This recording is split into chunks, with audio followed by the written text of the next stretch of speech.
रोटियां हैं अधपकी, कहना बहुत आसान है, पर कभी घर की रसोई में तो जा कर देखिए। वाह वाह वाह वाह, क्या जब कोई व्यक्ति हृदय से साहित्यिक नहीं है तो वह साहित्यिक कैसे हो सकता है? वह साहित्यिक नहीं हो सकता, मंची हो सकता है, वह गणती हो सकता है। वह एक दिन प्यार में वो भी तो धोखा खा कर। आजकल देखा जा रहा है कि मंचों पे जो लोग कविताएं पढ़ रहे हैं और कुछ ऐसे साहित्यकार हैं जो मंचों तक नहीं पहुंच पा रहे हैं। हालांकि उनका साहित्य, उनकी कविताएं, उनकी गज़लें एक मयारी हैं और एक स्तरीय हैं, लेकिन फिर भी उनकी पहुंच मंचों तक नहीं हो पा रही है। क्या कारण मानते हैं इसका आप?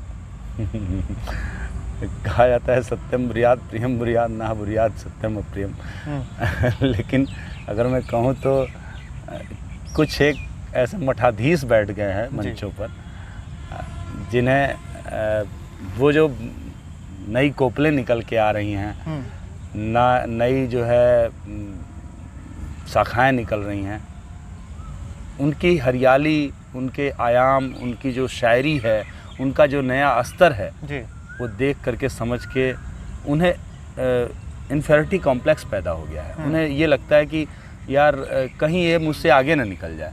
अरे यार, किससे आगे निकलना है, किससे पीछे जाना है? बिल्कुल। हाँ, आप भी एक पथिक हैं और मैं भी एक पथिक हूँ। कोई 2 कदम आगे है, कोई 2 कदम पीछे है। इतनी सी बात है। ये बोध नहीं हो रहा है व्यक्ति को, और इसी अपने पराये आगे बढ़ने, पीछे बढ़ने, मैं बड़ा हूँ, मैं छोटा हूँ, इस भ्रम में आदमी जी रहा है। मैं तो यही नहीं समझ पाता हूँ कि वह साहित्यकार कैसे है जी। वह मूलतः साहित्यकार, जब कोई व्यक्ति हृदय से साहित्यिक नहीं है तो वह साहित्यिक कैसे हो सकता है? वह साहित्यिक नहीं हो सकता, मंची हो सकता है, वह गणती हो सकता है, वह पता नहीं क्या क्या हो सकता है, लेकिन साहित्यिक नहीं हो सकता। मेरा ऐसा मानना। सही बात है। अगले सवाल पे हम लोग बढ़ेंगे, लेकिन उससे पहले आप फिर कोई अपनी रचना सुना दें ताकि मज़ा आ जाए।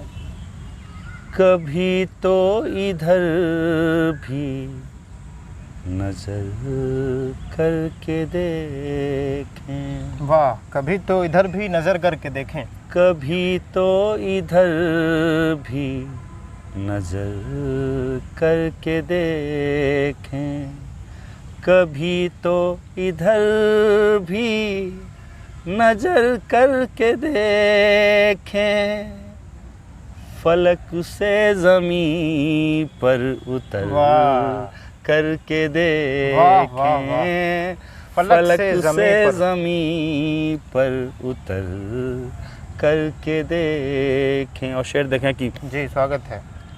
उन्हें चाँद तारों से ऊपर बिठा दूं, उन्हें चाँद तारों से ऊपर बिठा दूं, उन्हें चाँद तारों से ऊपर बिठा दूं, जरा वो हमारी फिक्र करके देखें, जरा वो हमारी फिक्र करके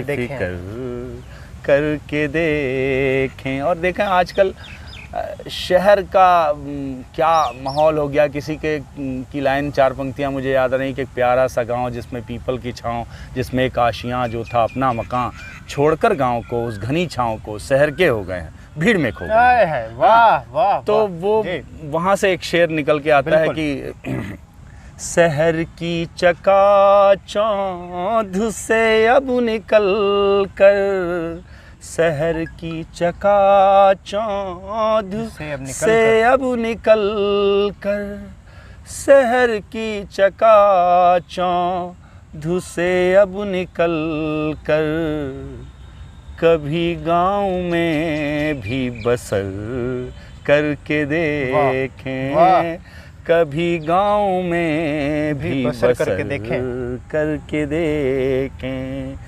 तो साहित्य की दुनिया में किसको किसको पढ़ते हैं आप? इन दिनों तो थोड़ा कम पढ़ना लिखना हो गया, लेकिन मुझे लगता है अज्ञे, निराला और तिनकर सभी को पढ़ा है, भारतेंदु जी को पढ़ा है, गद्य से लेके पद्य तक विद्यानिवास मिश्र को पढ़ा है, जिसको यूँ कहूँ कि कोई स्पेसिफिक नहीं रहा, लेकिन जिसकी चीज़ें मिली और जैसे जैसे मिली मैंने उसे हाथों हाथ लिया और पढ़ने की बड़ी जिज्ञासा रही है, आज भी बड़ी जिज्ञासा है। लेकिन इस भाग दौड़ की दुनिया में थोड़ा सा मतलब पढ़ने पढ़ाने के क्रम में अब चूँकि मैं एक कंप्यूटर साइंस का टीचर हूँ, तो टेक्नोलॉजी की दुनिया में टेक्निकल चीज़ें कोडिंग पढ़ाई जाए कि साहित्यिक हो जाए, थोड़ा सा दोनों विपरीत हैं, इसलिए सामंजस्य बिठाने में थोड़ा दिक्कत आती है। लेकिन फिर भी बहुत सारे नए लड़के इस तरफ कविताओं की तरफ मूव कर रहे हैं आज के दौर में, तो नए लिखने पढ़ने वालों को क्या सलाह देना चाहेंगे आप? यही कि सबसे पहले कि खुद को बड़ा ना मान बैठे जी।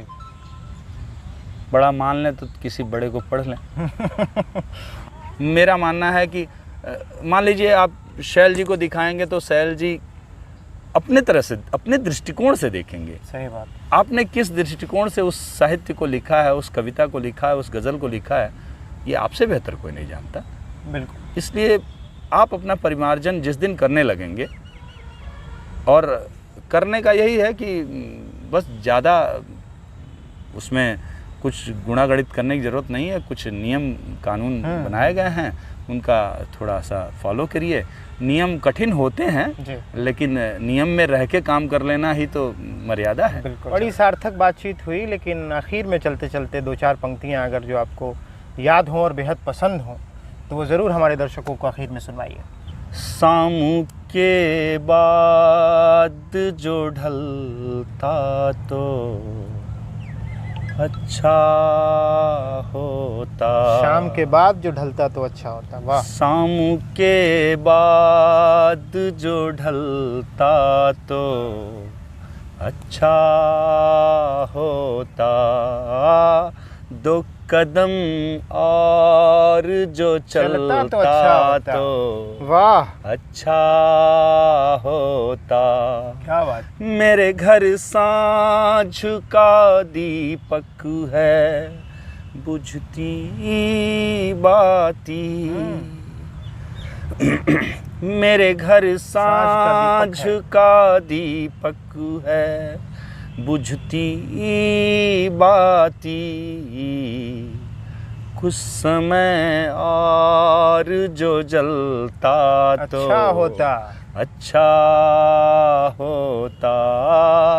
कुछ समय और जो जलता तो अच्छा होता। और एक शेर देखें कि जी। एक दिन प्यार में वो भी तो धोखा खाकर। एक दिन प्यार में वो भी तो धोखा खाकर। एक दिन प्यार में वो भी तो धोखा खाकर। एक दिन प्यार में वो भी तो धोखा खाकर। हाथ पर हाथ जो मलता तो अच्छा होता। हाथ पर हाथ जो मलता तो अच्छा होता। और हर कदम साथ के साए से धोखा खाया। हर कदम साथ के साए से धोखा खाया। गैर कोई मुझे छलता तो क्या बात है। गैर कोई मुझे छलता। वाह, बहुत उम्दा। गैर कोई मुझे छलता तो अच्छा होता। कोई मुझे छलता तो अच्छा होता। और बहुत सारे शेर हैं, अंतिम शेर पढ़ता हूँ मक्ते का कि शैल कब तक सहारा कोई अपना देगा। शैल कब तक सहारा कोई अपना देगा। कोई अपना देगा। शैल कब तक सहारा कोई अपना देगा। आपू से आप संभलता तो अच्छा होता। अच्छा होता। सामू के बाद जो ढलता तो अच्छा होता। अच्छा होता। दो कदम और जो चलता तो अच्छा होता। वाह, बहुत उम्दा गज़लें आपने सुनाई, बड़ी सार्थक बातचीत आपने की और आपने इतना कीमती समय हमें दिया, इसके लिए बेहद आभार। आपका भी बहुत बहुत आभार। धन्यवाद।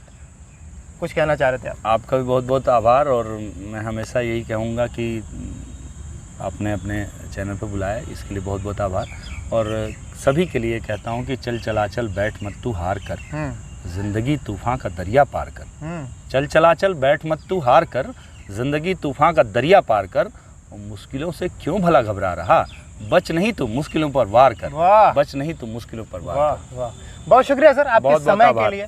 Thank you so much. दोस्तों, आप सबका भी बहुत बहुत शुक्रिया कि आप हमारे चैनल को लगातार देख रहे हैं। अभी आप कुमार शैल सत्यार्थी जी को सुन रहे थे, जो बहुत अच्छे संचालक हैं, बहुत अच्छे गज़लकार हैं और तमाम विधाओं पे आपका काम है।